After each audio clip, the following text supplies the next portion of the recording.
Attention, attention, attention. This is not just a normal t-shirt. This is your battle armor in this war against lies and manipulation and deception. And when you wear this t-shirt, you are not just making a statement, you are drawing a line in the sand and you're saying, I will not be silenced, I will not be bought, and I will not be steered. Every thread in this t-shirt screams defiance. Every letter of I found the truth, not propaganda. Or maybe every letter of the nation needs to know is a rally cry out for independent thinkers, disruptors, the people who refuse to bend to the mainstream media narrative. We need your fund, and this is your chance to stand up, to speak out and fund the fight for the truth. Don't just wear it like a regular t-shirt. You have to live it. The nation needs to know you're gonna live it. Yes, please. I need you to fuel the resistance. Be the reason why the truth survive in this country. Please get yours at thebarakashow.com. And thank you so much for keeping us on air. Thank you. In the shadow of the digital gulag, we fire up the truth cannon and blast through the lies. And the show host, Baraka Amuri.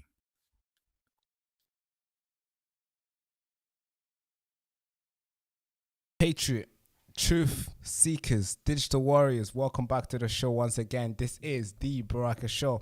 This is your frontline of information war. And today I am with a huge guest. I don't know how to introduce this guy to you guys. This guy is everything and everything.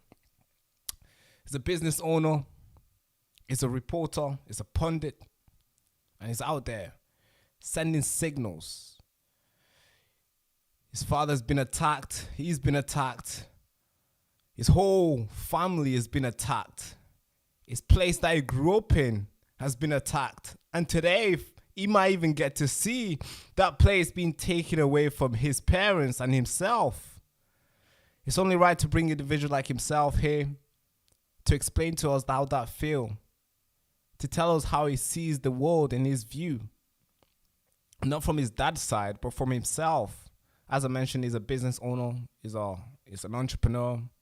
So he's not just a guy who's sitting there waiting to inherit the throne, but no, he's building and he's out there making noise along the way as well.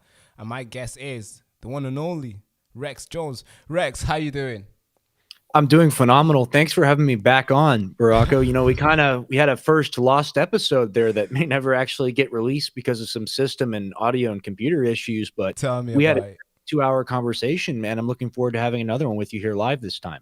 Yeah, this time we have to do it live because, as you mentioned, we did it before, 2 hours. I think it was 2 hours and 20 minutes, full on reporting, proper podcast, heavy stuff. It was a good show. It's a shame. It's a shame. All that disappeared. Mm-hmm. So there's a lot of things to unpack here. I believe it's early morning to you guys. You guys are probably you're waiting for somebody to knock on. And the world is waiting to witness what will happen to InfoWars. That's right. I want to cover that. In about 2 hours, when my father, Alex Jones, goes live on InfoWars, the Alex Jones Network, and syndicated to hundreds of different radio stations around the country, we're going to know the truth about whether or not we're getting shut down today or tomorrow or next week, but it will be, sadly, probably within the month. You know, I've heard people at the office very optimistic about it, saying, hey, we may be here till Thanksgiving. We don't know what's going to go on. But look, they did this to us once before. In November of 2024, they came in with an order to shut down the place. They cut our internet. They posted their graphics on our website, kind of like a trophy taking type of thing. It was very sick. I mean, Harrison was literally live streaming in the morning and the feed just went black. That's what they did. Now, they did that illegally. They weren't allowed to do it. So the judge issued an order of stay on the case, which is now removed. So unfortunately, the state court receiver will be back in the office today, and he will be really there to dictate whether we're going to be open another day, another week, another month. And I'm on the side of hoping for at least another couple of good weeks with InfoWars, but the way things are going, we're going to receive our deadline today. It's kind of like InfoWars. I compare it a lot since the bankruptcy, since the court stuff, since the lawfare against us. It's like a person on life support. It's a person in a coma. It can't live without, outside intervention. And they've got their hands on the purse strings. We can't send reporters out. We can't do the typical shows and broadcasts abroad like we're used to doing. We can't do that on the ground coverage, and everything's basically restricted to the studio. So once we're free, and once this whole thing eventually, sadly, probably kind of dies and goes away, you're really going to see Alex have a resurgence with the Alex Jones Network. And I think that's what we're gearing up to do.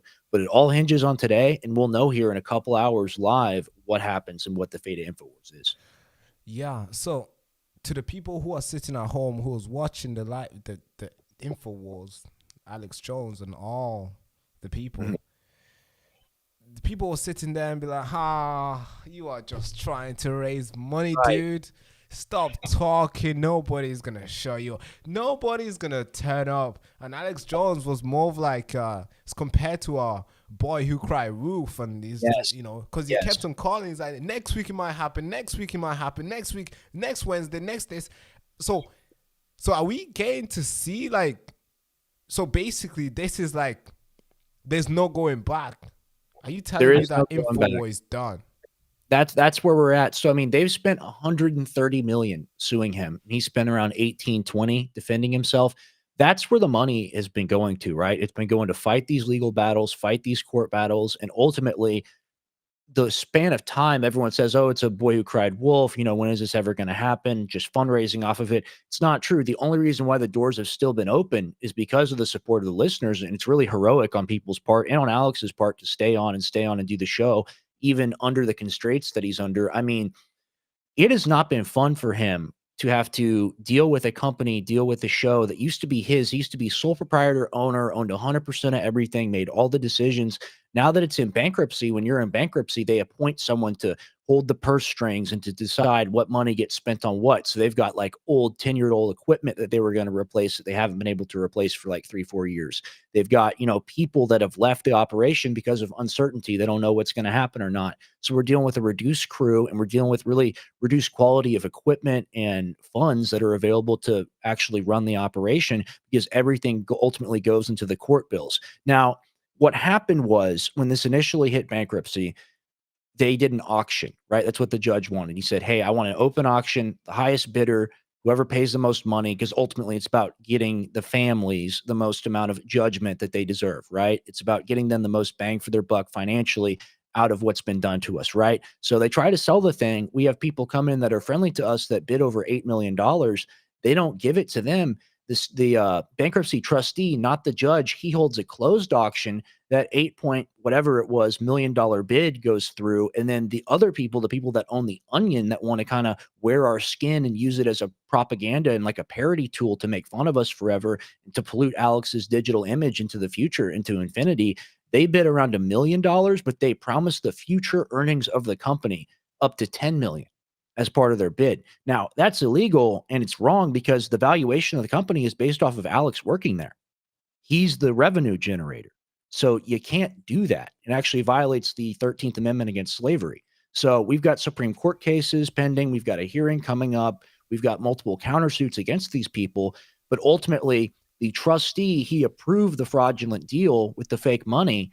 And the judge saw that and said, hey, you can't do that. And he suspended the sale. So we've been living in the era of the suspended sale for really almost a year now, but the judge, kind of like Pontius Pilate, has washed his hands of it, and it's gone back to the state court. And the way it works here in the States, the way it works here in America, is you kind of have radically different courts and radically different, political affiliations based on the county that you live in, right? And in America, the big cities, areas like Austin, Travis County, they're incredibly liberal and left-wing. So we've got a very left-wing local judge who really has made it her mission to shut us down. And it's back in her court now. So the person that is being sent today will be sent kind of at the behest or affiliation or association with her. And we're screwed, basically. That's what's going on today. So there's no coming back, basically. For the people who are thinking, yeah, this is just Alex Jones trying to sell supplements. It's trying to make people buy, trying to increase the urgency. But no, this is actually him crying for help to stay Wolf on is air here. from the The operation. Wolf has always been there. He's been able to beat off the Wolf because of the strength that he's been given by the listeners. And I made this point on a live stream I did recently. Other shows, they do the show so they can sell you the product. We sell you the product so we can do the show. So it's a very different relationship.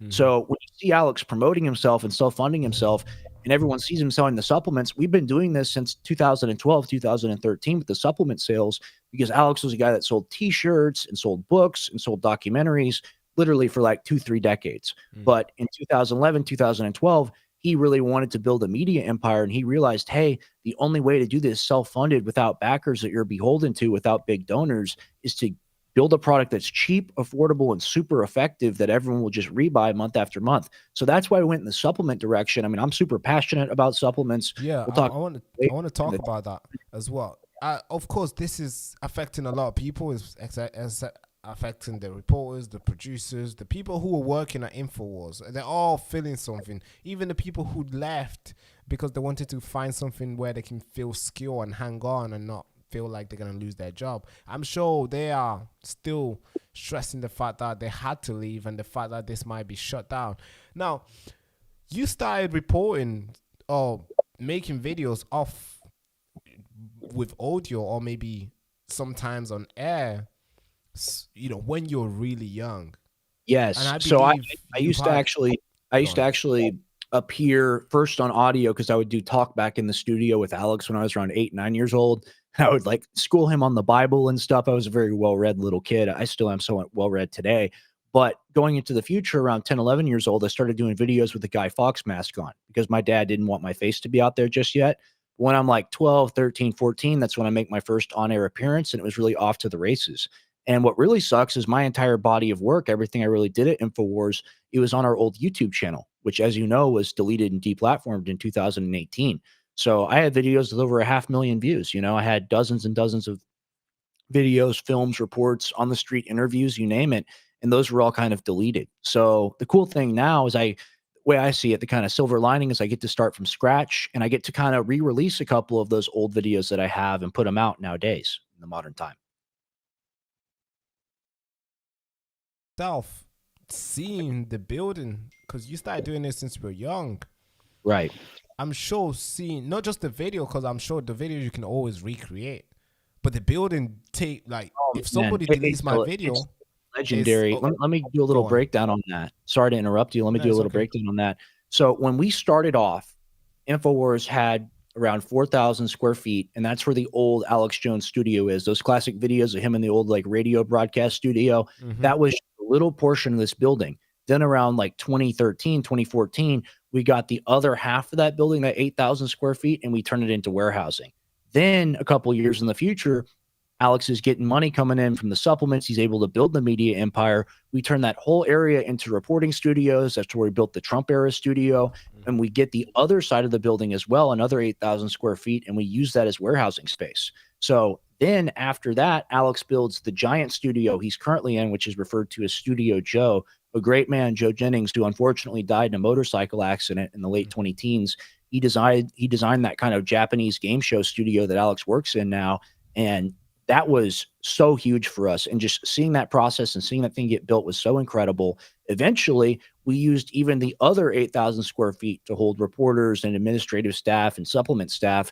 And we moved out our warehousing to another building that we still own locally in Austin. And at its peak, you're talking about probably like 1,400 to 16, or not 1,400, talking about 14,000 to 16,000 square feet of total space, warehousing and production that we all had. So I've spent more time in the InfoWars office than any home that I've ever lived in. And I have a very deep, very almost like, I would say actually spiritual attachment to that place. And it's been very sad to see a place that used to have 78 employees, used to have people running around screaming with papers all the time. It was so crowded. It was so fun.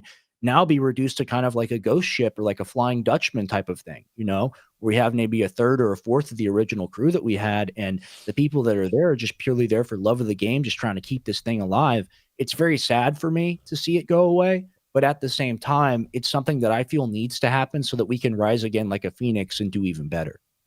Yeah, so you believe the AJ Live, the Alex Jones Live network. Oh, yeah. Sorry, Alex Jones Network.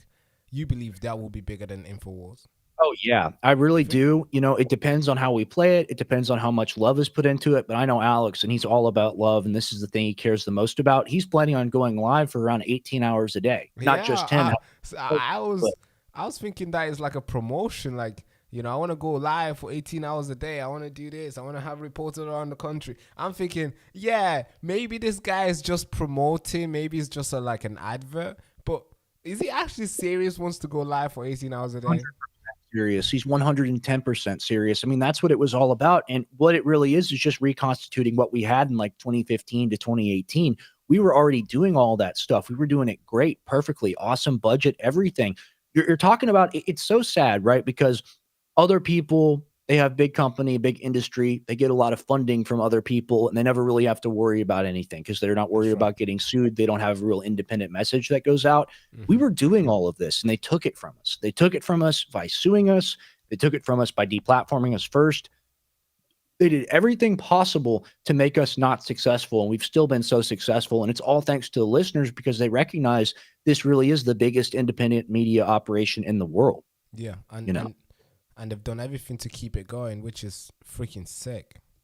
yes, I have to say to you guys, because if somebody was to be pulled off, I mean, Facebook, which is like one of the largest platforms in the world, YouTube, which is again one of the largest platforms in the world. Yeah, 2.2 billion YouTube X, views. and all these platforms that are like the biggest platform till today. I mean, X, people think X is that big, but X has like, there's not even billions of, it's not even 500,000 of people in X. But comparing it to YouTube, it's like a baby. Right. And that's the only platform you guys have been able to flourish a little bit. X and Rumble. X and Rumble. And it's small, you know, comparatively to the big platforms, but it's big enough. And more people are adopting it because they want free and uncensored information. That's why they come to those platforms, right? I mean, you're talking about a time span of under 2 weeks where we were banned from everything. We were banned from everything. So what did we do?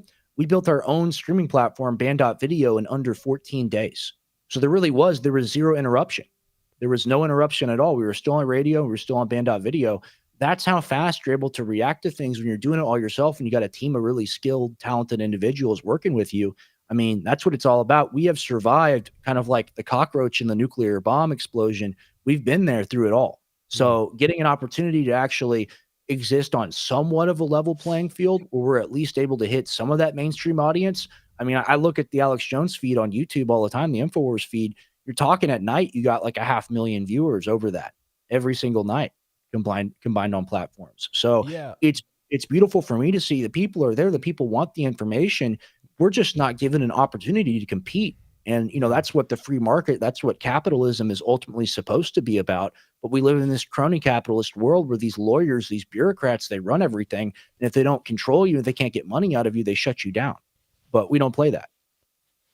And the reason why I brought that up is because I want to give you guys credit for it, because I know we can pick any influencers right now. We can go through the MAGA team and we go who. And we can just pick and be like, all right, let him go through what Alex Jones has gone through. I don't think these guys will survive 6 months.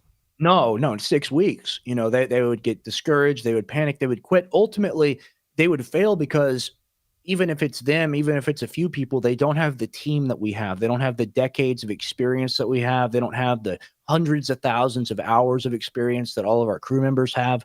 I mean, like me at home building the home studio, I'm not really a tech guy. I'm not that good at it. I had the best AV people in the world to work with me from day one, purely from love of the game, because they understand the mission. They understand what it's about.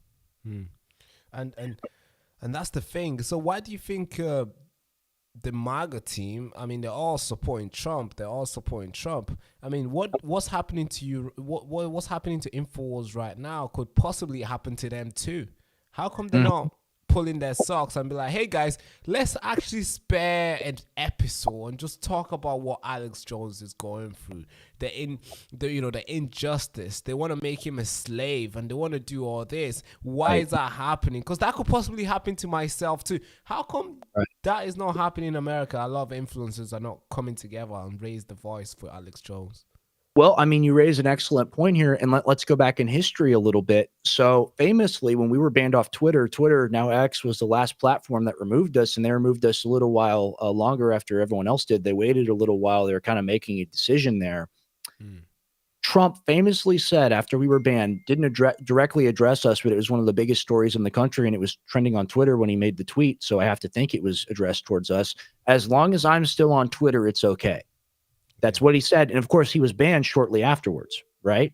So this has all kind of happened before. And you'd think that the urgency would be there. You think the help and support would be there, considering everything that Alex did, especially during the first administration, to get Trump elected, to help him beat Hillary, which we really did, folks. Like that's just the damn truth. We got millions of people to vote for Donald Trump in the first election.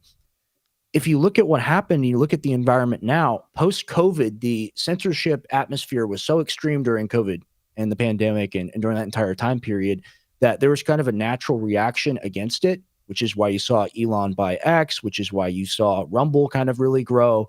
And we kind of just came in organically off of that, and we used that new free environment to kind of get back out there. Yeah. But at the same time, nothing has really been done ever to officially help us. And this case is really black and white, guys. They screwed us. They had a fake valuation for my father. They said my dad was worth $270 million.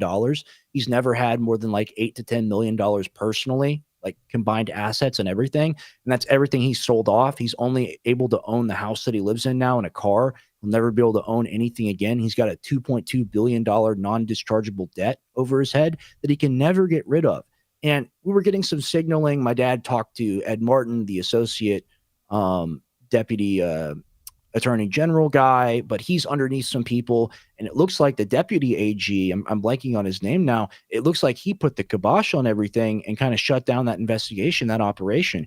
And you'd think that we would get some help from these people, guys. Like you'd think that after everything we've done and really what we stand for, being free speech and independent media, that we would get some support from the current administration.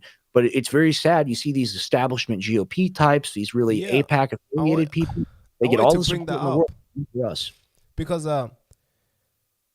you see people like oh God, you see people like Laura Loomer and stuff getting the pictures, getting the emails, and you see people be invited, receiving binders. Ooh, I got the binders. Oh, I got the binders. Jeffrey Epstein, whatever. Yeah, the big scandal. All these guys, even some of them having a phone call directly to the president. I mean, and in 2000, I don't know what year that was, either 2017 or 2018, something like that, where Trump called in to InfoWars. It was 2016. It was during the election. Oh, 2016. He called in. He knew you guys would be the front line of getting him inside. But today, somehow, you guys are not the front line of receiving information and receiving favors. What's going on? Am I missing something? I mean, we saw Trump say to Alex, you have a fantastic reputation and I will not let you down. I mean, look at how much he let him down, right? And you talk about this, you talk about the DC Drano, the Emily Austin, all these types, the libs of TikTok that got the binders for the Epstein thing and were just kind of a part of that big scandal. All these people, Benny Johnson, who used to be a plagiarist who worked for BuzzFeed, that was his claim to fame. Benny Johnson got all the backing, all the support. He got to fly on a plane with Trump and talk to him.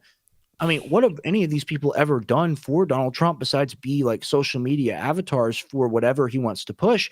I mean, I think it comes down to us being independent at the end of the day and not really a part of the power structure. And people point at Alex and say, oh, he loves Trump too much. He supports Trump too much, all this stuff. Well, I mean, if you were him and you were in this situation where you had been legally screwed over and they had done lawfare against you, you would be begging and hoping and praying the administration. All Trump it would be one phone call, and you would just have to talk to his attorney general and just go, hey, like, have you looked at this? Like, why is this investigation being stifled? Why isn't this being talked about? Some public support, maybe. That's maybe all it would take, but we don't get that, and it's very sad to see. You see, I think Trump is on his phone all the time. I think he's always tweeting. I think he's always writing something. He writes about, Greta Thunberg doing the butt flick and he's like, oh, let me write.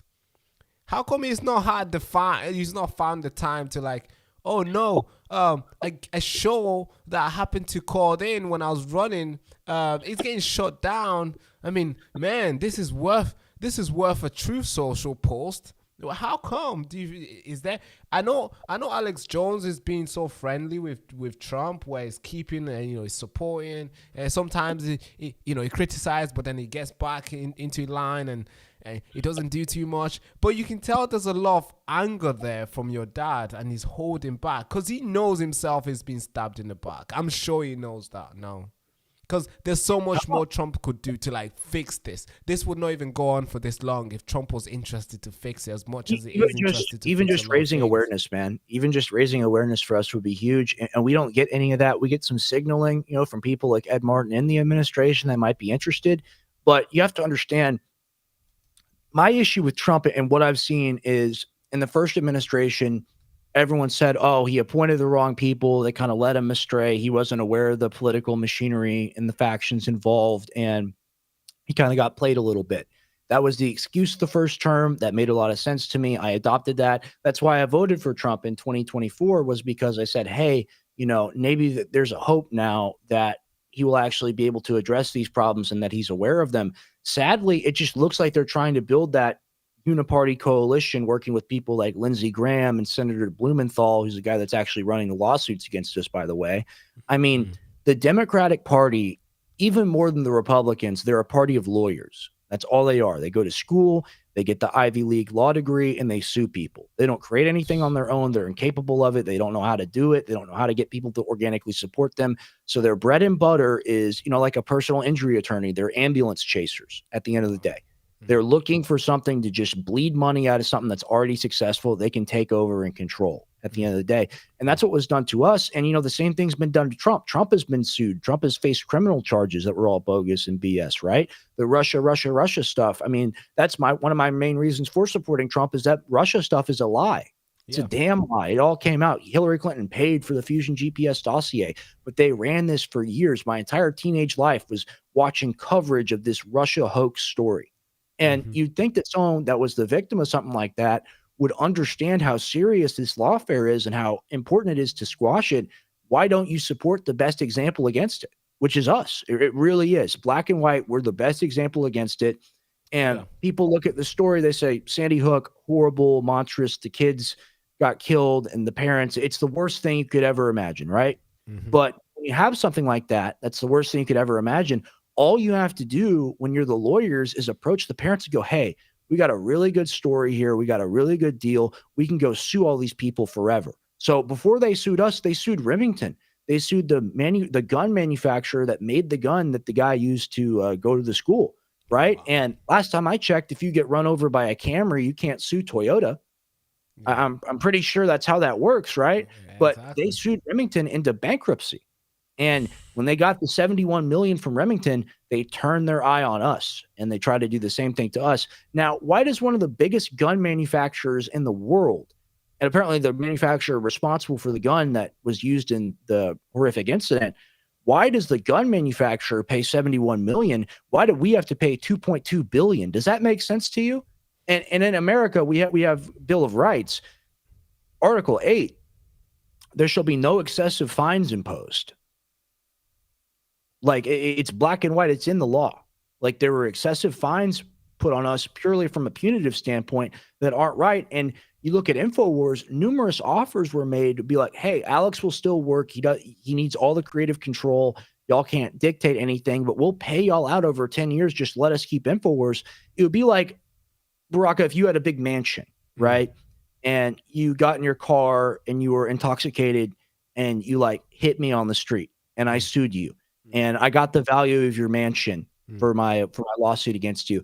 But instead of making you sell the mansion and taking the money from it, or instead of, taking the money in some traditional way, it would be like if I took possession of the mansion and then spray painted on it, had people defecate on it and tore it down and destroyed the value of the place.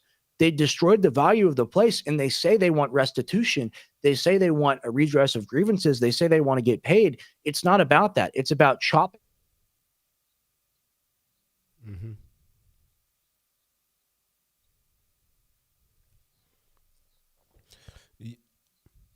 Go on. What's the message?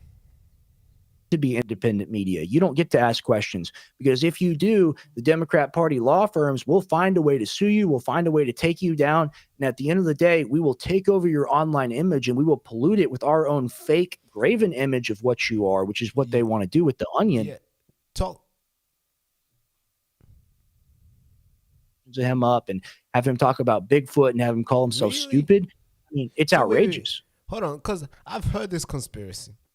I've heard this from a lot of people saying, hey, they're going to take Alex Jones' InfoWars and they're going to, obviously Alex Jones will go, because of course he's not going to be there and work as a slave for these guys. He's going to go on Alex Jones' network and they're going to use InfoWars. They're going to create some AI Alex Jones and make him say stuff to basically ruin his name, and people won't be able to tell which Alex Jones it is. Do you think that's what would happen if they take over?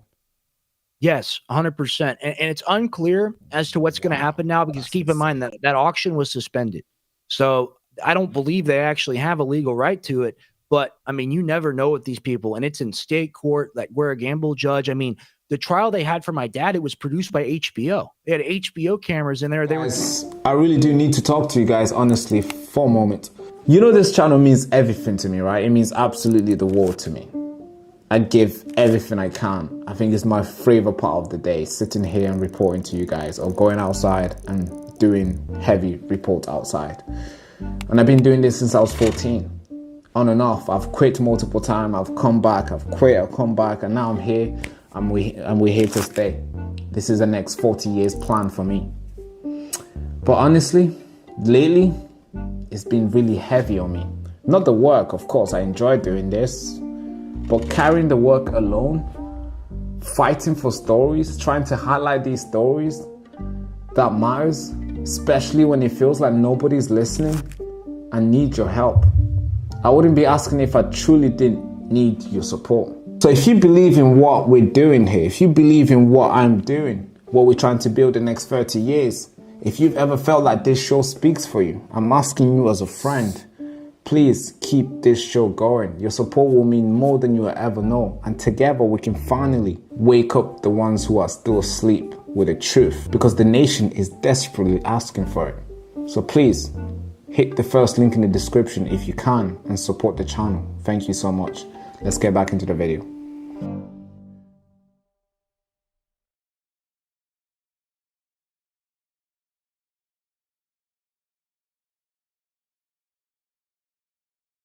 This is not just a normal t-shirt. This is your battle armor in this war against lies and manipulation and deception. And when you wear this t-shirt, you are not just making a statement, you are drawing a line in the sand. And you're saying, I will not be silenced, I will not be bought, and I will not be steered. Every thread in this t-shirt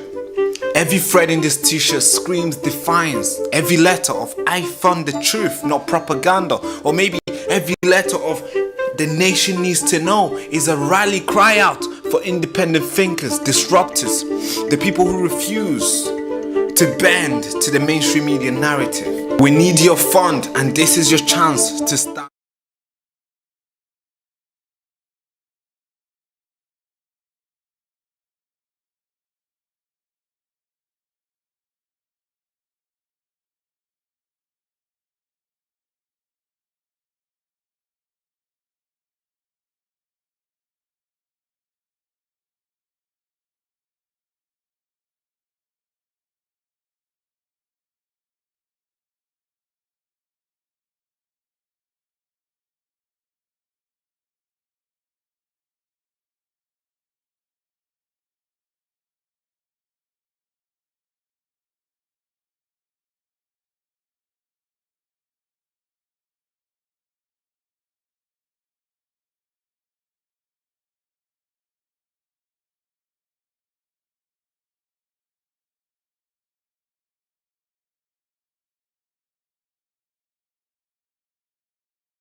started tweeting and got viral and stuff, and now they call themselves MAGA.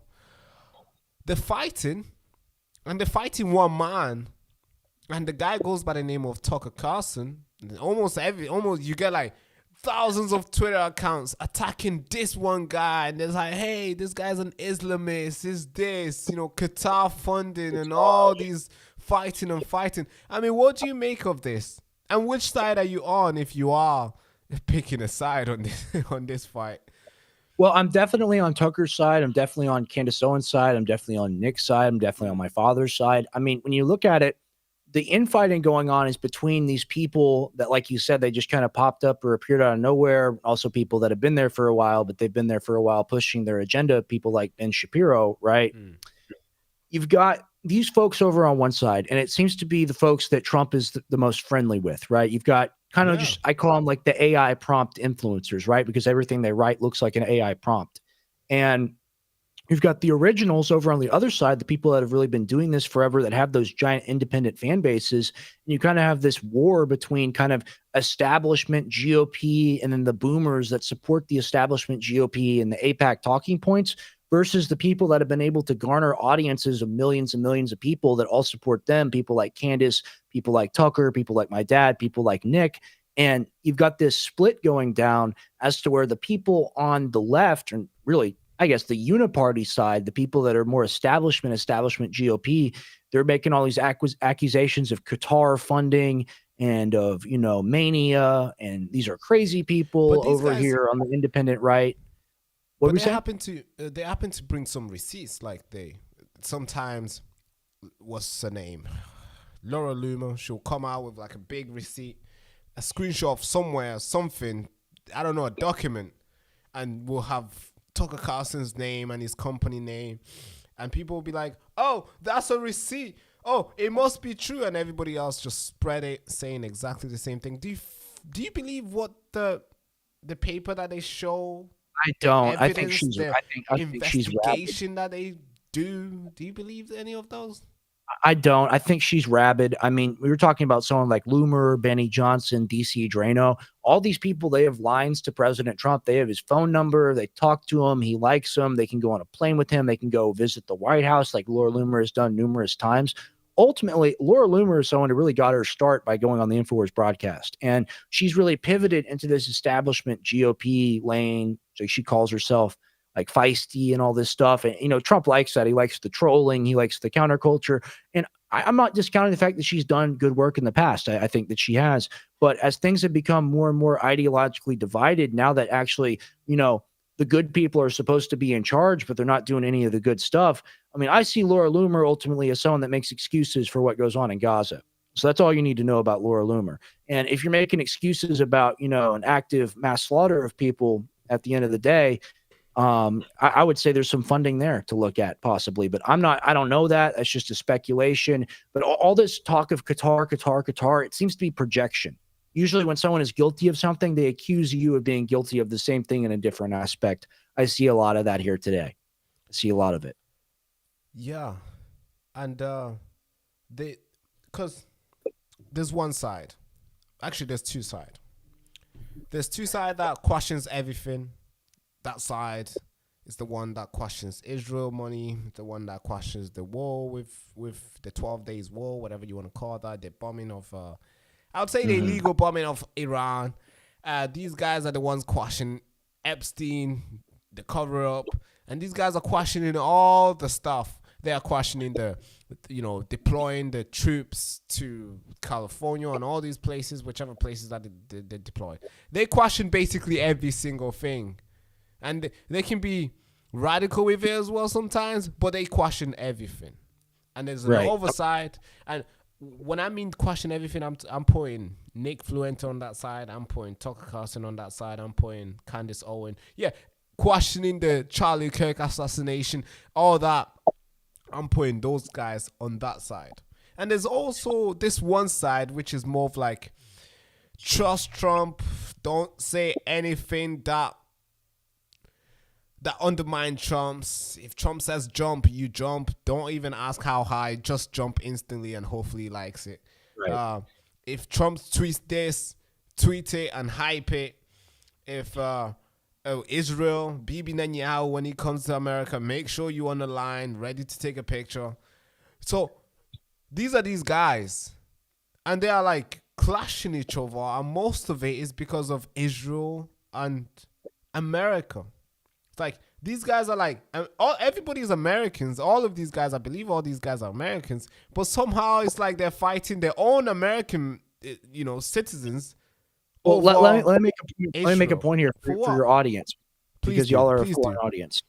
So at the end of the day, the thing you have to understand about U.S. politics is you've got Bush versus Gore, then you've got Obama versus McCain, and then you've got Obama versus Romney. And going back before that, it was all the same system. It's a uniparty, right? You have the establishment left, the establishment Democrats, and they're pushing a position. And then you have the establishment right, the establishment Republicans, and they're pushing a position. And both of the sides hate each other, right? But the left hates the right because it's big money and the lower taxes for the rich and all of this, and the right hates the left because they see them as weak and they see them as not strong enough to defend the country. It's a very basic narrative of getting two sides to fight each other, right? And it worked very well for multiple decades in the United States. With the advent of Trump, when Trump came down the escalator in 2015, when Trump showed up to the debates and started criticizing and poking fun and tearing down the establishment Republicans, I mean, Jeb Bush, the guy he nuked into orbit and just annihilated, that guy was seen by many as very likely to be the president. And even more so than that, Hillary Clinton in the general election, Trump shredded this entire system. He said left and right is bad. I'm going to be a populist. I'm going to adopt positions from really both sides of the fence, and that's how I'm going to win. So people got behind Trump, and you'll always hear this from an American. If you ask people why they voted for Trump or why people supported Trump, they will say, we wanted a wrecking ball to break the establishment, to break the current situation in the country. We wanted something new. And unfortunately, it seems like Trump has decided to kind of reform that left versus right dichotomy, where he's just getting the two sides to fight with each other, and he's the leader of the right, instead of really going forward and finding that middle ground and bringing people together. And that middle ground, even in the second administration, even in the second campaign, that's what he's always run on, and that's what he's always represented. And that's why you see people like Candace Owens, Tucker, Nick, my dad, and others, you see them all still on that side, still holding that congruent position that Trump ran on. And then you see Trump kind of establish this uniparty leader of the right position, where all these influencers and all these GOP shills and all these just like wind-up toys that are kind of owned by the power structure, he's made friends with them. He's broadcasting with them. He's giving them access. They're access journalists at the end of the day. They're doing it so they have access to him. They'll say whatever they want. Like you say, jump how high, just jump. That's the situation here. You've got people like my dad and others that are holding to the original position which Trump ran on, which is that populist break the system mindset. And then Trump has kind of decided, because these people will work for him now that they realize that, hey, Trump isn't going away. We can't sue him. We can't impeach him. We can't bring him down. We might as well work with him. Like, if you can't beat him, join him. But it's really that on both fronts, where Trump has gone, hey, maybe I can't reform this system. Maybe this system is too broken. Maybe I should just work with these people, and maybe I'll get some of my things through. Maybe I won't. But the main thing is people will like me. And I really think the thing we've learned about Trump over the past 10 years, I mean, it was obvious beforehand if you watch shows like The Apprentice and others, but he kind of has a pathological need to be liked. He kind of needs people to like him. And the people he's around most, you're the sum of the people you spend the 5 people you spend the most time with. He's around all these swamp creatures. That's right. So unfortunately, by osmosis, he's kind of become like them. And it's very sad, because we're still holding to the original positions that he ran on. We're holding to all of them. That's all we talk about. That's all we broadcast about. And a huge portion of his supporters, I would say at least half, also hold to that establishment position. But you've got the older people, you've got the boomers, specifically the over 55, the over 65, really, that were raised on that establishment media culture of, we are the GOP, we are Republicans. Fuck that. I'm not a Republican. I'm a populist. I'm an America First guy. I'm a nationalist. I love my country. At the end of the day, that's what I'm a patriot at the end of the day. We're not Democrats or Republicans or Green Party or Libertarian. We love our country and we're patriots, and that's what we supported. I think it works best in their favor when they have the left and the right fighting each other. Right. Or even if they have a group of rights and a group of people on rights just fighting each other. So that nobody can actually go and question their policies. Nobody's 100%. actually sitting there examining what Trump is doing. Bam, bam, bam, bam, bam. No. And come with real receipts and criticize it. Nobody's doing that because everybody's busy fighting on, hey, what does Nick Fluente think about this? What does Dinesh, what's his last name? Dinesh, whatever. What does he think? Say that again. Dinesh D'Souza, I believe. Dinesh D'Souza. What does he think about this? Or what does Laura Rumor said this? Oh, Candace Owens wrong. Fight. And while the mere person who was elected to get things done is sitting there just watching these guys fight. Nobody's trying to put him on a fire and be like, hey, man, do you know that this girl, what's her name? Ghislaine Maxwell might walk free because you said the Epstein situation was a hoax. Do you think she might walk free? Nobody's questioning that because we're all busy fighting each other. Well, the Americans are all busy fighting each other. Do you think this is created by... It's so outrageous. Pam Bondi, when this all happens, she goes, I have the list. It's on my desk. And then a couple weeks later, she goes, there's no list. I was just talking about an inventory of the stuff that we had.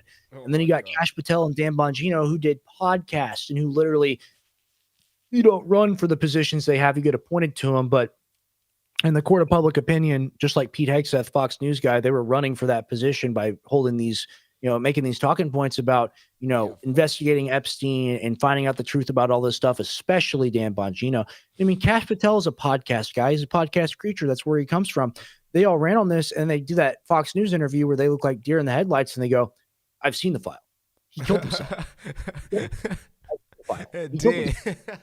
It's so crazy that immediate memory holding can go on, and people are just like, Epstein, it's not that big a deal. Look at Trump. He posted a meme. Isn't that awesome that he posted this meme? It's like, well, we voted for him because we liked him, and we liked him because he posted memes for sure, but we really voted for him because he said he was going to do all this stuff and expose these people. And it's like, we got this saying here in Texas and really in the South. Go on. It's the steak and the sizzle. Right. And with Trump right now, it's too much sizzle and it's not enough steak. There's not enough heat, the heat around it, the energy, the vibes. He's still trying to manufacture that. And that energy is still there, but there's no steak. There's no substance to it. You end up biting the bone. Yeah. It's not enough meat. Oh, man. That's where we are right now. Because I see everybody's fighting. I don't know who started, but almost everybody has an opinion. And some are just fighting because, hey, it makes money. You get paid for views. So why not? Why not make a response? Old people riled up, man. That's what it's all about. The boomers, they have all the money and they like to see that content. They enjoy it, seeing it. They like to see the FAFO stuff, the F around and find out. They love it. If you just post stuff like that, I've done it before just to get some likes, and you get likes from doing it because the old people, they're engaged with it. They enjoy seeing it. But that's the problem here, because we're trying to grow something big here. I'm sure you'll probably notice that we are trying to grow something huge, something impactful. And I always tell my team, hey, if you're going to post, make sure you know what you post. Don't say some random shit for views, because that will define this company. That will define the Baraka Show network. So we're not trying to say this. Oh, it's going to rub these people on the, wrong way. They're gonna come on us, they're gonna attack us, they're gonna reshare, they're gonna more views. No, I'm like, no, because we're trying to grow big. We're looking the next 20, 40, 50 years. I'm young, I'm 24. I got like 80 years to go. I don't want to mess up right now. So but I see a lot on that left, on the right, where people just go on Twitter just for views. And the sad thing about this, which I'm about to address right now, is that there's actually genuine people who follow these guys, ready to take information from them. There'll be just a normal guy who doesn't post, a guy who just probably reposts, who probably just shares and likes. He's actually listening and reading and looking, curiously trying to They don't find out provide the they don't truth. provide actual informative content. They don't provide news. They don't Yeah. provide real information. It's just the same regurgitated pop culture stories that have that political flavor to them, Yeah. right? And that's what the digital economy has been built off of now. And I see it and I'm sick of it. And that's why I'm so happy to do your show. That's why I'm happy to do my own show, my own Lives on X, is because ultimately we're not doing this. We're trying to bring information, breaking news, valuable stories, and we're not telling people how to feel about this stuff. We're giving our take on it, and then people can make up their own mind. Versus with these people, it seems to be the other way around. It's like they give you the take and they tell you how to make up your mind. Yeah, literally. And if you don't make up your mind, they're calling you an Islamist. Right. That's so crazy. You know, the conflation of what's happened in Palestine to like the terror attacks. We don't want the terror attacks. We don't want the radical Islamists here. Like, no kidding. We've been talking about that for decades and decades and decades. But to take something horrible that happens domestically and then go, hey, these people over here in this country, they don't deserve to live.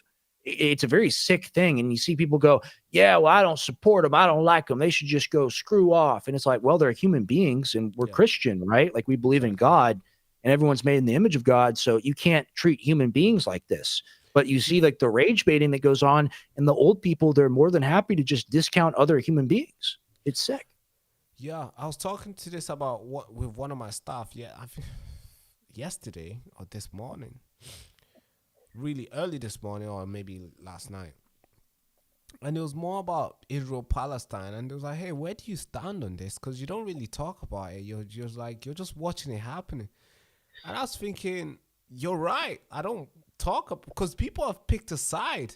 This is not a conversation where you pick a side.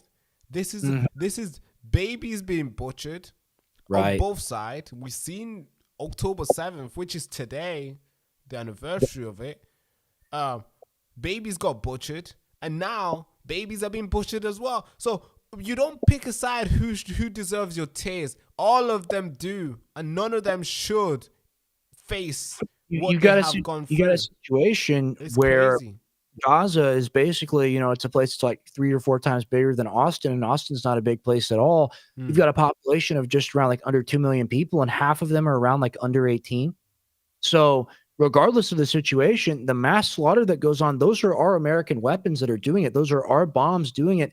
And their own, like Bezalel Smotrich, the finance minister, Ben Gvir Netanyahu, they state this is not about fighting Hamas. This is not about freeing the hostages. This is about making the place uninhabitable so that those people have to leave their home. They have to leave their home, and they're going to build condos and a casino on top of it like Dubai. That's their vision for it. And there's also a ton of offshore oil off the coast of Gaza, and Israel wants that.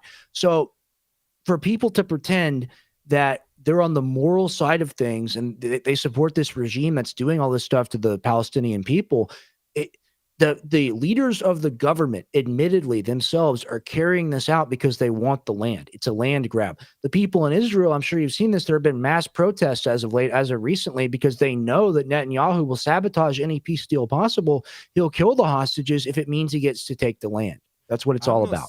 I've not seen any sort of evidence that shows that.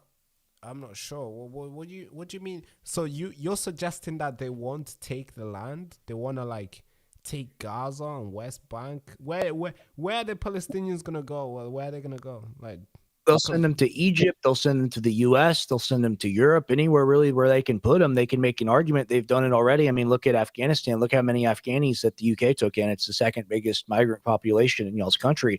There's a whole platform on this. And like, as far as clips go and as far as evidence goes, we can do more shows. I can show you more clips. I was watching Smotrich on my last live stream. We can rewind it and find it. Yeah, what? It would be cool if, I mean, we can, I don't mind if you got the evidence. It would be cool to host a show and just dedicate it on Gaza and Israel. We'll talk about it for sure. This is stated. This is admitted. This is what it's about. Like, there are public polls on this. I mean, almost half of Israeli Jewish citizens support the deportation and removal of Arab citizens of their own country. These are Arab Muslims that hold passports in Israel. So like, here's my problem. You've got the radical Muslims, you've got the people in the area that rule by Sharia law and all this stuff, and they're a theocracy. And theocracy in the modern world is not okay. We need to have secular government, separation of church and state. Israel is also a theocracy. They also rule based off of religious law.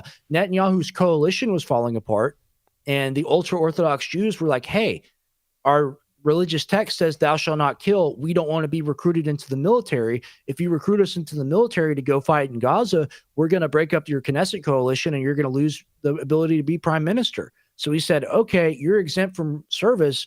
That doesn't work that way here.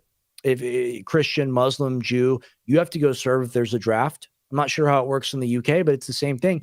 They have religious laws the same as any other country in that area. And I really just, the Middle East is bad. It's a bad spot. They've been fighting for thousands and thousands of years. My problem is it's American weapons and munitions that go into that area and they're used to carry out these atrocities.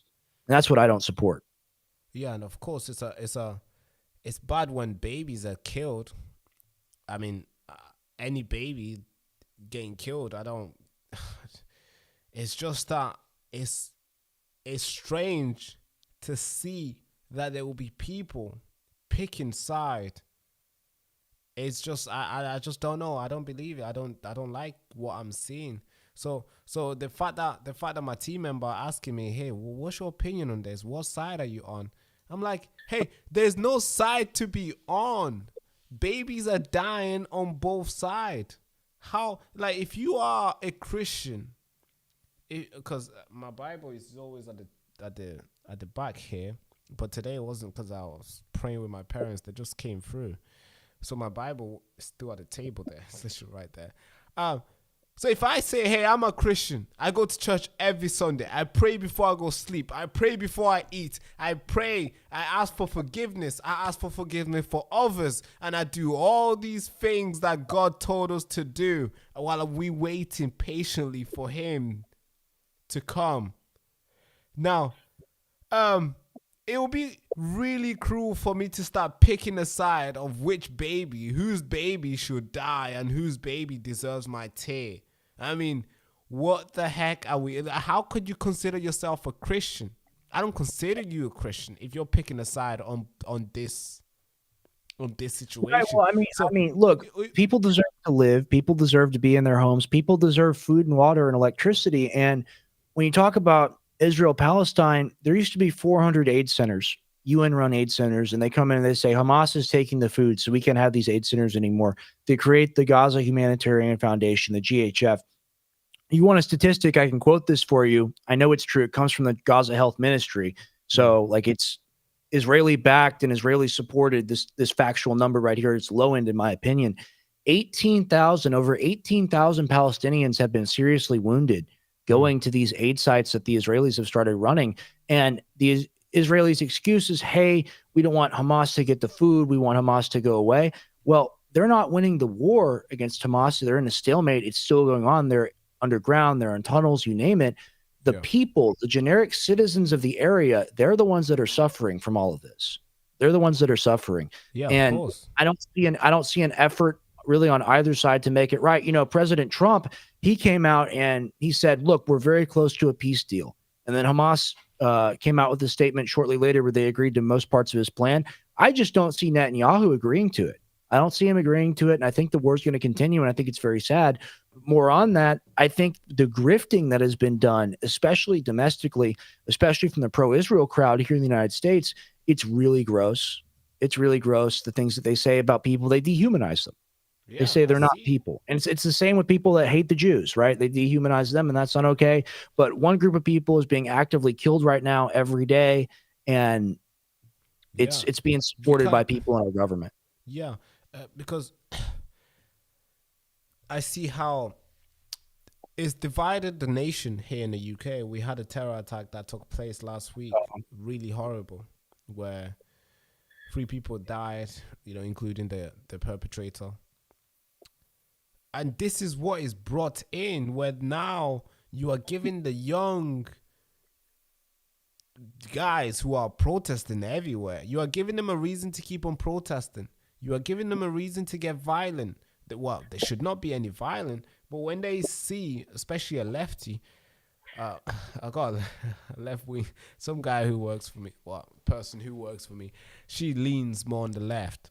So when we talk about Gaza and we debate, and she gets emotional, and then you get to see that They're emotional. They're angry. Now they're calling to glorify the Intifada, and now you are getting young people being radicalized, thinking that you're gonna be a martyr if you go out there and carry this against the Jews, against this. That's all we get. And now it's coming to our street at the door. It's literally happened less than 10 miles away from where I live. A terror attack took place, and it's a guy wanted to kill Jews. Why? Because he's seeing videos and he's seeing people dehumanizing other individuals. I mean, I don't condone those behavior. None of that should be happening. It's insane.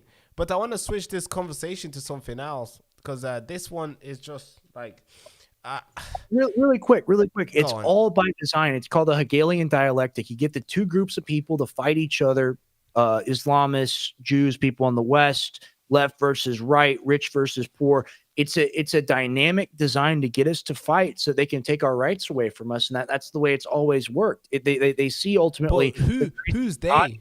Who's these people? The power structure, people in the government, people in y'all's government, people in our government, the special interests, BlackRock, State Street, Vanguard, the companies that want to buy up all the property. But it makes no sense, because you will get people on the right, people on the left, taking the street, causing violence. Why would you want that in your town and cities? Right. Well, it's so the government can come in and say, hey, we need the digital ID. We need all these things. We need the censorship. So we can make you safe. And Benjamin Franklin, our great founding father, he's right behind me. His eye is right behind me. Those who desire to give up liberty for security will deserve neither and will lose both.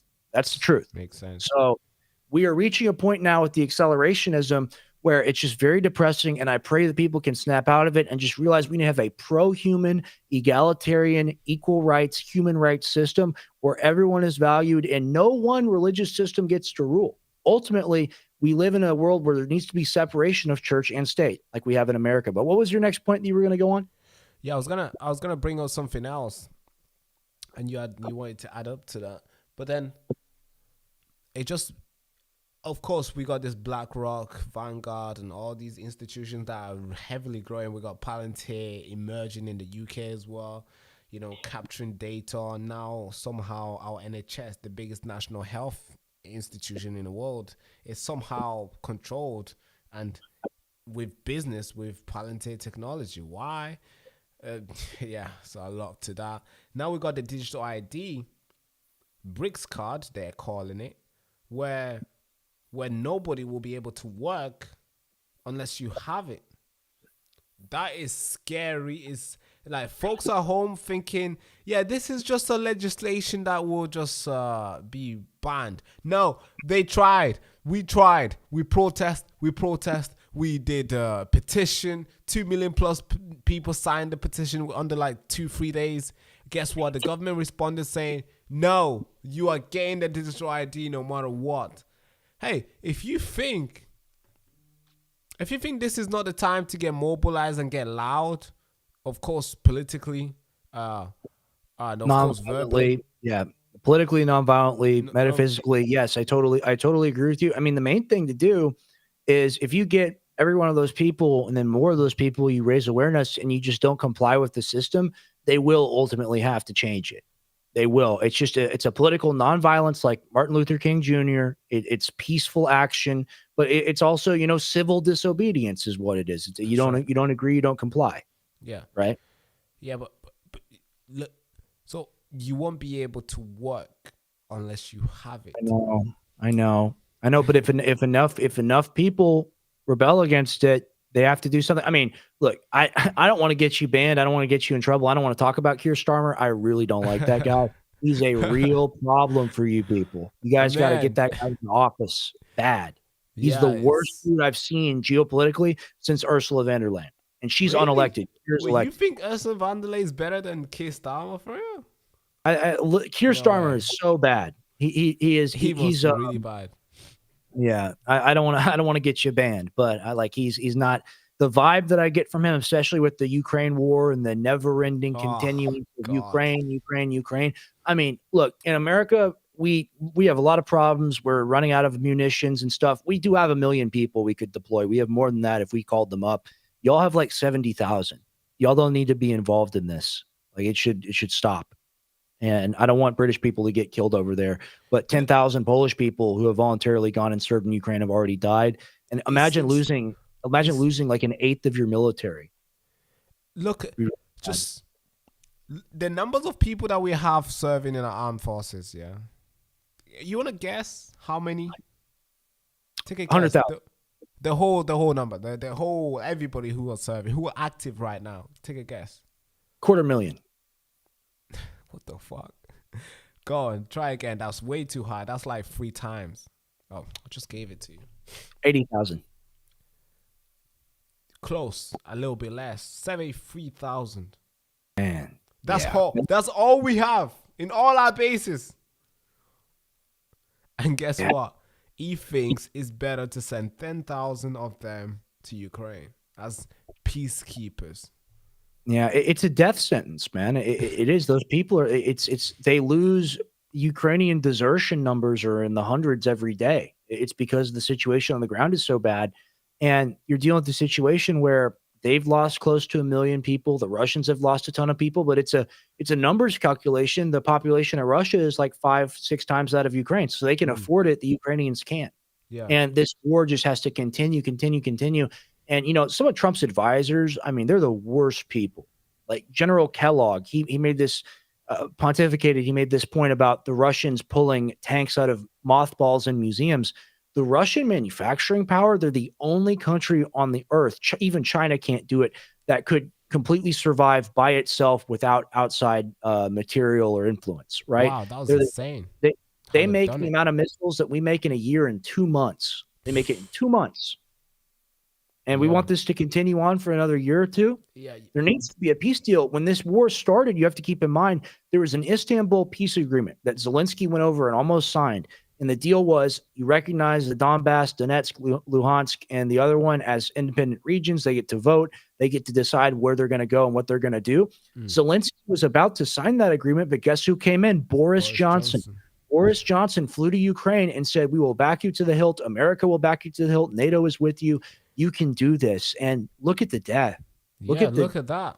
None of these guys will ever feel the pain that the Ukrainians have to feel. Never. These guys will be, I mean, talk about the Ukrainian lady who had to be, like, we witnessed her being butchered in the bus. She didn't want that. She should have been at home in her own country, living her life, taking care of her husband, her family, whatever she had going. She thought it would be safe over here, and it's not. It's a very violent country over here. It's just it's a little different than y'all's. It's more random violence. It's less like Islamist violence over here. It's more just random.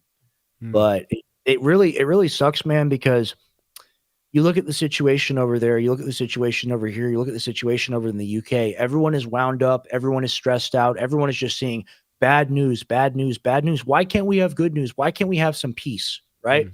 Oh, no, we have to fight for our sovereignty. We have to take the entirety of Ukraine back. We need this. We need this. We need this.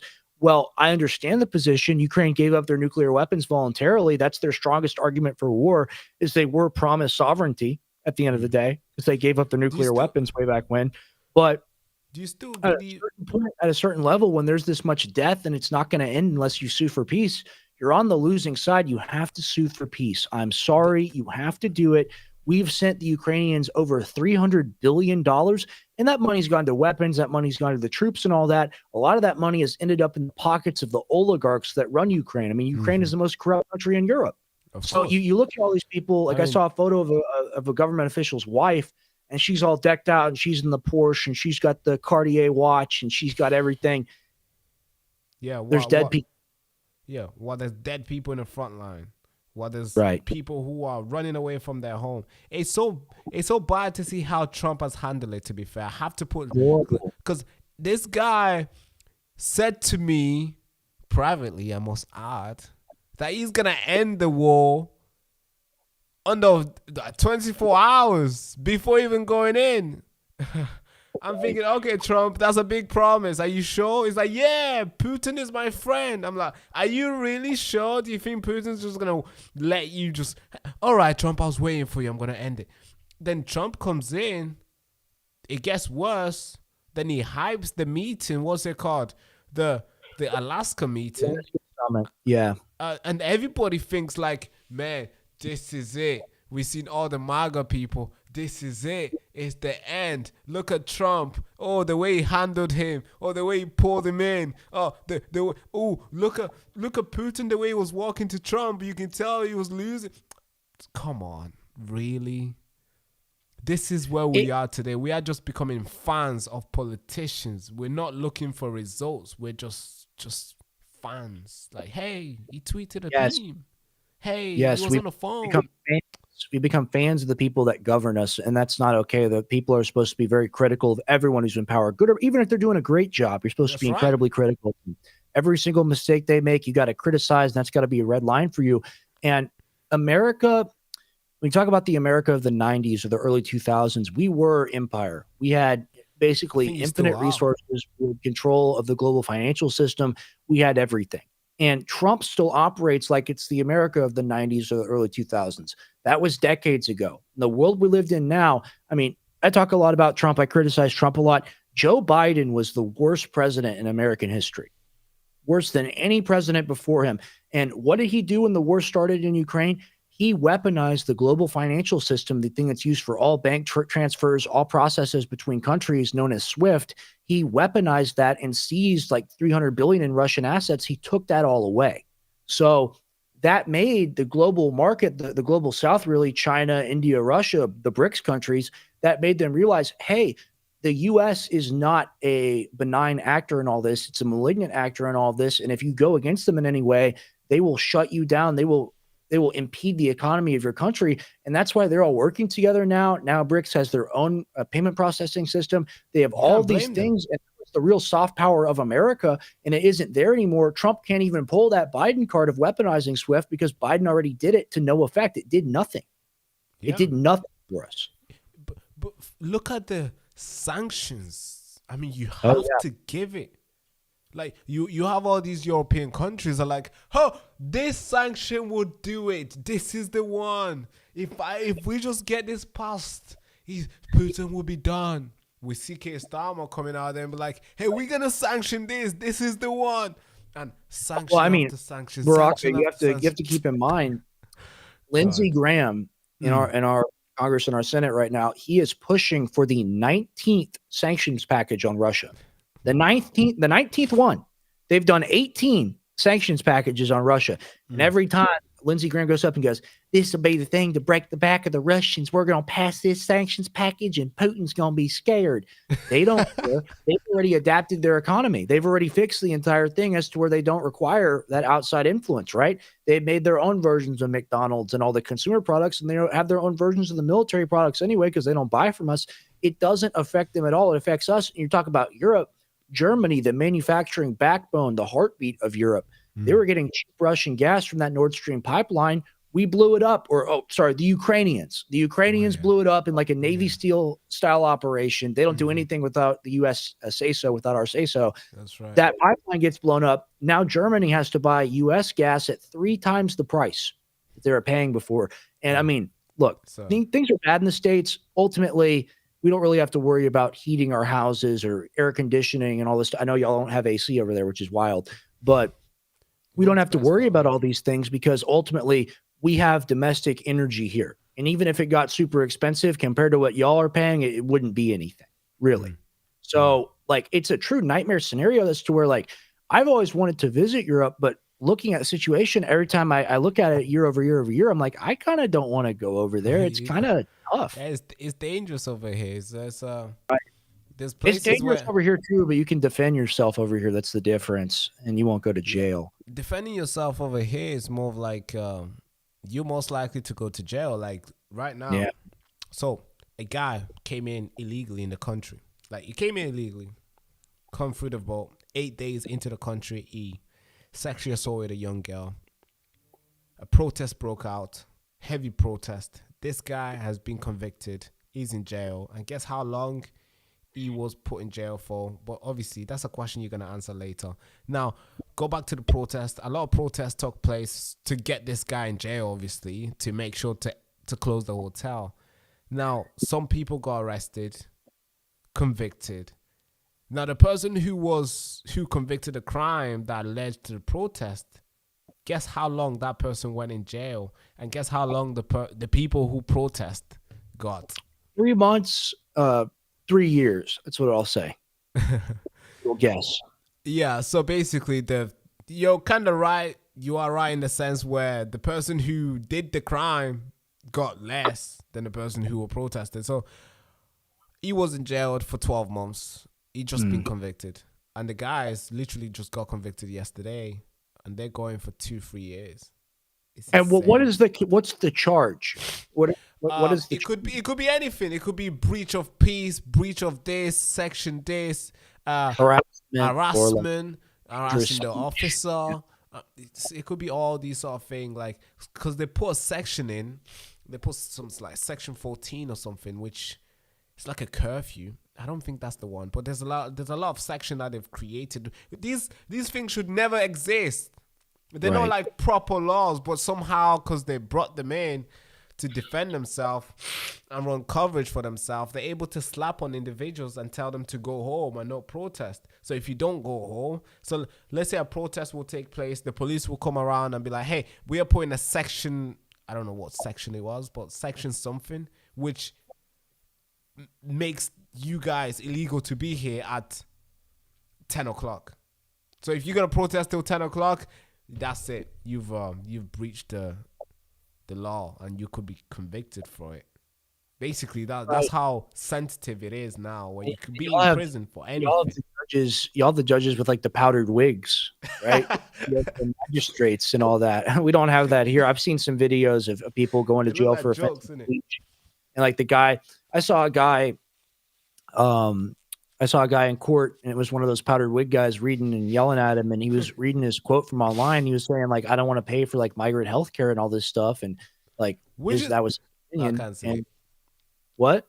I was gonna say something, but obviously I realized I'm not in America. You can say anything you want right now. So right. I mean, like it's just it's a police state. It's 1984. Yeah, you know, and now they got the digital ID, so it's gonna be even worse. You won't even have. They won't have to come to your house and arrest you. They can just flag your ID. Like, what are you gonna do? You're gonna turn up to work, or you're gonna drive, whatever. It might be flagged. You won't be able to do those stuff. Yeah, it's crazy because like here, like there are definitely like there's authoritarian issues. There's issues with the police. There's issues with police violence, of course. But at least here, our cops, they look like the people that would do it, right? You got like big jack dudes. You got guys with a bunch of tattoos, ex-military. You guys have like the people in the yellow vests and the little hats and all this, and it's so funny. They look cute, right? you hosted this speech at this time, and we're gonna have to take you in, but it's all right. And I'm just gonna arrest you now. And like here, it'd be like, on the ground, on the ground, like, on the ground, and you got a pistol right there, and so there's no mess up. Yeah, y'all don't have y'all's cops, like by and large. I mean, I know there are police with weapons there and whatnot, but the fact that y'all live in a place where there's so much violence and the police aren't armed is crazy to me. That's pretty wild, you know, because like here, like if you attack a police officer here, you're gonna die. You're not gonna live. Yeah. But I've seen videos of y'all's cops being assaulted by the jihadis. I've seen it. Yeah. So yeah, let's cover this one. Last one. Candace Owens getting a lot of slack right now. Some people on the left are shouting, "Hey, this person is so rude, so like disregard of Charlie Kirk's life, disrespecting the family, Turning Point USA. This person's a snake." That's some people on the right, and other people are like, "Oh man, this is the best journalist. Wow, look at the information she's bringing in. I mean, wow, this is something that FBI would even get. This is something that FBI has been hiding. Candace Owens bringing it out to us, and everybody's praising it." Now, TP USA has come out and said, "Hey, we're gonna issue we got good lawyers." They're hinting that they might, they're going to do something legally with the people who are claiming a lot of stuff. And there's a lot of people who are claiming so many stuff. Like, hey, there's a bullet, there's a gun through the camera. Oh, there's a pager, through the microphone. And so many theories. What do you make of what Candace Owens has been doing? Have you been following what she's been doing? Yeah, no, I've been following it quite intensely. So Tell me. this is kind of a double-edged sword, right? So the official story is just not true. If he had been shot by a 30-06 bolt or lever action rifle, the bullet, there would have at least been an exit wound, and it really would have blown off half of his neck, if not his entire head. Now, I've shot deer with that weapon. I'm familiar with that weapon. I've used it multiple times.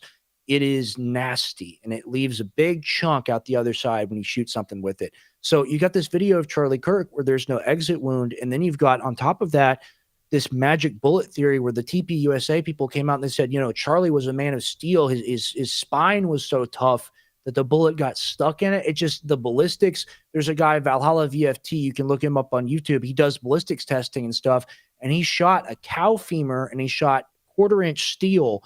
The bullet goes right through. That's right. And it leaves a giant.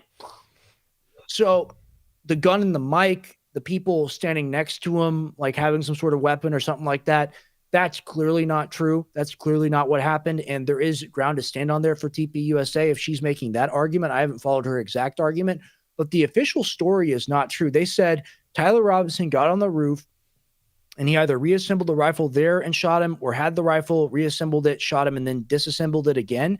Right. This rifle, you have to understand. So I have like an M4, I have like an AR-15 platform variant up in my bedroom. I could take that apart in about like 15 seconds and put it back together, right? And that's very simple because really you've got these two screws you can pop out with your hands. You just go like this. The receiver detaches from the lower, and then you can take the bolt out, and then you can put the bolt back in, connect the thing together, put the screws back in with your hands, and then boom, you have the rifle ready to use again from its broken down state. Right. This bolt action, lever action rifle, I'm not aware of exactly what variant it was, but I saw someone talk about it. It's got screws to where you need a screwdriver to take it apart. And even if you're the most skilled, the most trained guy in the world, it's going to take you at least like 45 seconds to do that.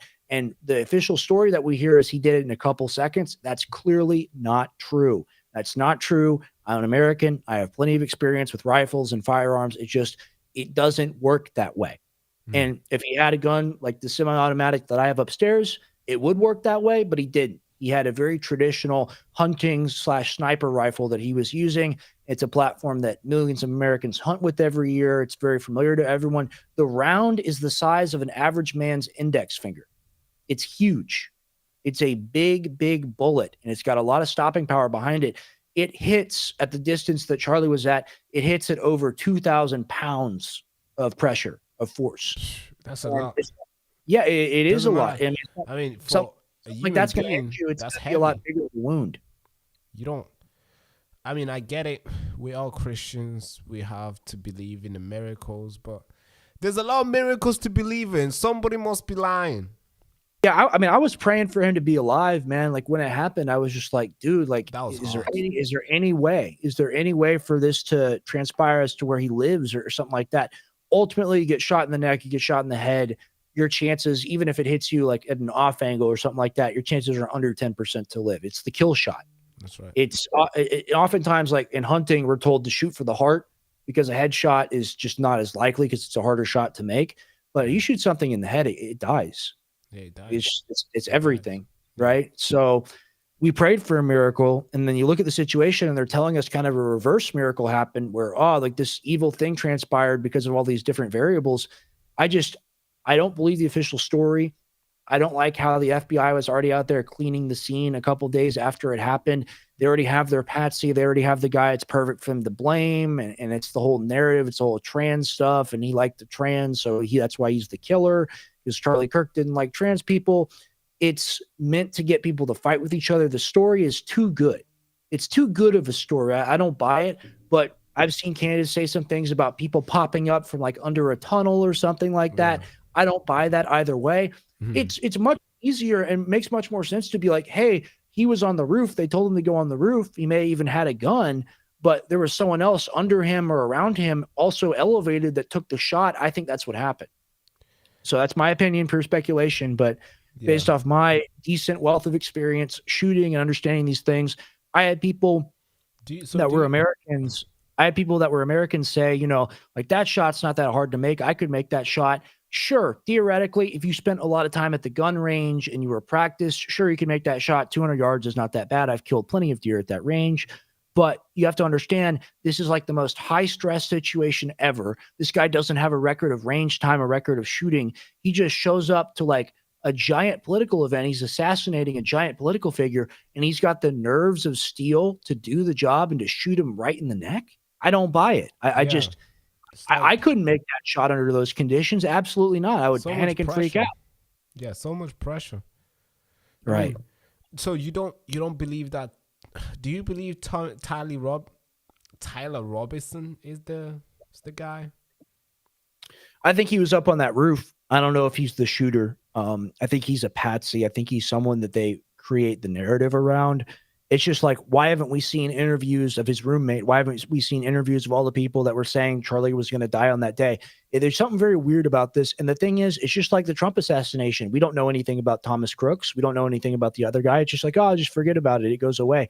It's not normal stuff to happen, guys. It's very abnormal. It's very suspect to see things like this go down. But so a lot of people are saying, hey, they are covering it up.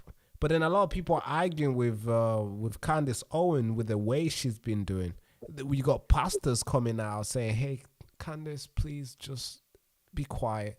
And we got a lot of people who are coming out and be like, it's not the Jews.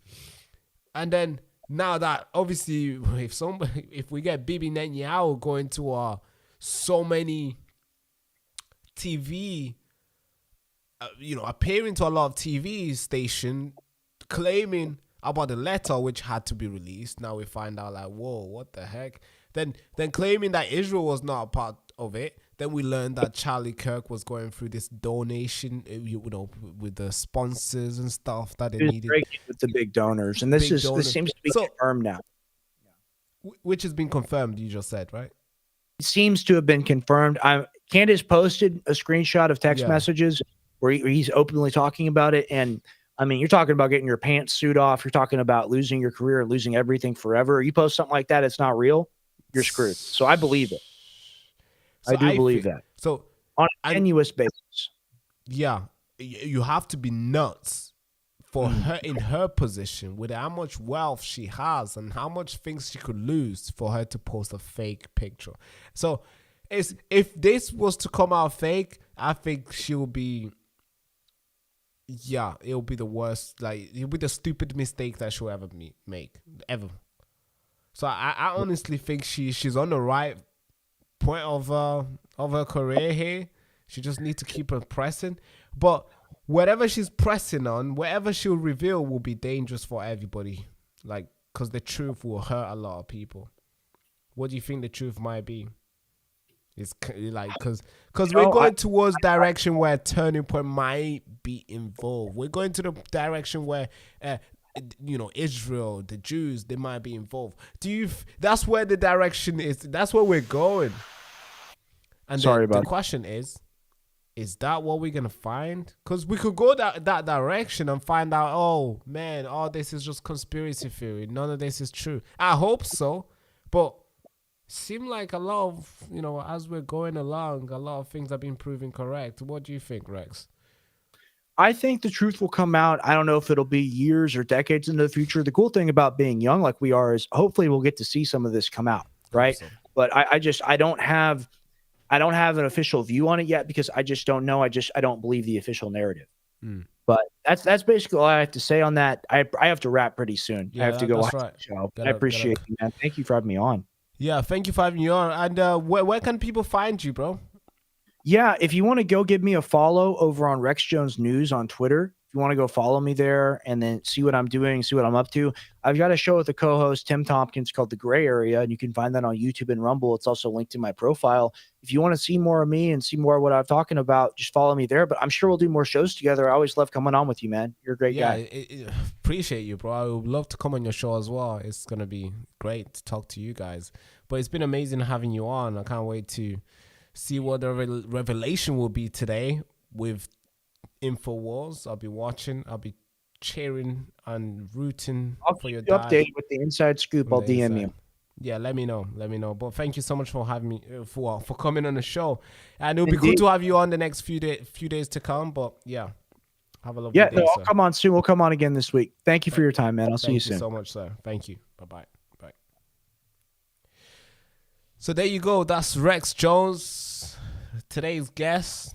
Attention. This is not just a normal t-shirt. This is your battle armor in this war against lies and manipulation and deception. And when you wear this t-shirt, you are not just making a statement. You are drawing a line in the sand. And you're saying, I will not be silenced, I will not be bought, and I will not be steered. Every thread in this t-shirt